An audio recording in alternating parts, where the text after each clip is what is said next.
Hey my Legion, how y'all doing today? I'm here today to do a review of the new movie that premiered tonight on the SyFy channel. It's Sharktopus VS Pteracuda. Pteracuda.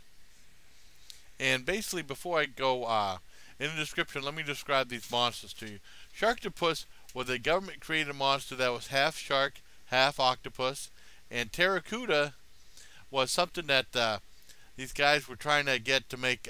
They were talking about drones, and they wanted to try to make this one guy, Roger Corman, who started the movie, wanted to do something better. So he's been using stuff with prehistoric DNA. He mixed DNA of a pterodactyl with a barracuda, hence Pteracuda.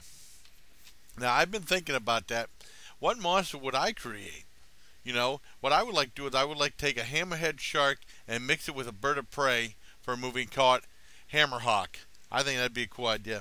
Well, anyways, back to the movie. It's a Roger Corman produced film, and he was, for the older guys out there, he started out with American International and did a whole bunch of drive-in fare, and he's been doing stuff for so many different actors and helping out actors and helping out directors too.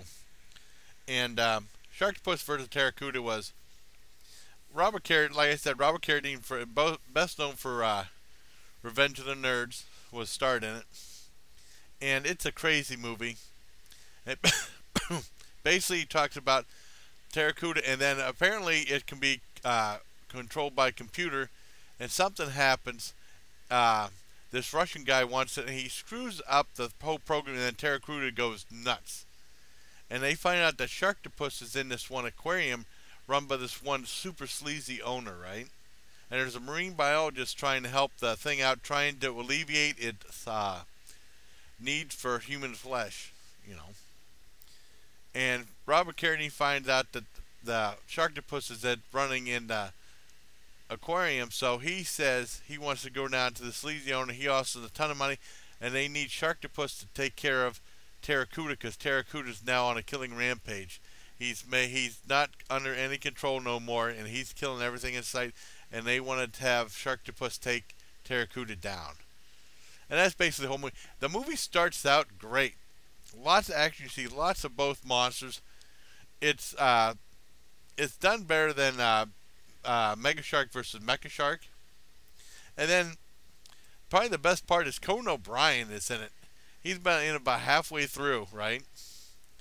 And he was saying, "Oh, who's scared of Sharktopus? I'm so scared." And they say he's on the beach, and there's these guys playing volleyball, and actually hit him in the head with the ball. And he said, "Hey, I'm a Conan O'Brien, damn it! How dare you do this?" And he's turned to the water. His back is turned to the water. All of a sudden, you see Sharktopus. You see one of his tentacles come out, and it goes right up Conan O'Brien's ass and out through his mouth, right? And then it pulls it out, pulls the giant tentacle out, and then the Sharktopus grabs Conan O'Brien's head, bites it off, and throws it to the guys playing volleyball, and the guys start playing volleyball with Conan O'Brien's head. It's very funny. Very, very funny. And that's probably like one of the highlights of the movie. And then it starts the petering out, like about an hour and 15 minutes into it. Because, I mean, it's a 2-hour thing on SyFy, right? And it's weird because they actually rip off Jaws 4. And Jaws 4 is no classic, believe me. And with the banana boat scene, if you remember Jaws 4, you remember that's probably the only scene you remember in it. And you remember how Michael Caine got roped in that movie. You know, a great actor he is. Well, anyways, but it's a pretty entertaining movie, but it's just weird. It starts to peter out, and it starts to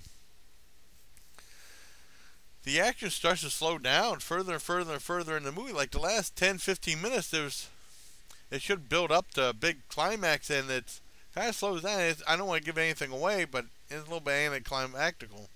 And there's this Russian guy also who wants to get Sharktopus, not Sharktopus, Pteracuda, and he wants to use that to defeat America, because he wants to transform Pteracuda so he can go destroy nuclear power plants in the U.S. where he would go, because Pteracuda is also, along with being able to fly, it's also amphibious, meaning it can go under the water. And with the power plants, he could go through the seawater used to cool down nuclear waste and plutonium and stuff used in a nuclear power plant, and then just destroy all of America and stuff like that.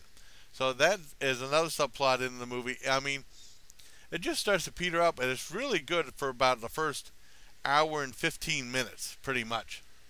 And then it's okay after that. So I'd have to give Sharktopus versus Pteracuda probably an 8 out of 10. It's pretty good. I wrote it down so I don't get the spelling of Pteracuda wrong. I wrote it in the back of my flyer for the Cranesville Community Picnic next week. So, and then what I wanted to do was review Sharknado 2 Wednesday night, because it premiered on SyFy at 9 o'clock, and right at 11 o'clock I was going to do it, but now I have to work nights, so I wasn't able to do that. It was on Saturday evening at 7 o'clock to 9 o'clock, but I had to do my Q&A video, and I've been playing my Q&A video for like 2-3 weeks, so I had to do that, so I wasn't able to see it. But it's on tomorrow night, Sunday night, at 9 o'clock, and at 11 o'clock, well, I mean, not exactly, I don't know what time, probably 11:30, something like that. I'll finally do my review of Sharknado 2, another one, which is supposed to be packed full of celebrities from what I've seen on the commercials and stuff. So, like I said, Sharknado versus, Sharktopus versus Pteracuda, very awesome and very entertaining. You know, it peters out towards the end, but it's still worth seeing, especially on SyFy channel where you can see it for free. So until next time, everybody, I hope you like this interview. God, I hope you like this review.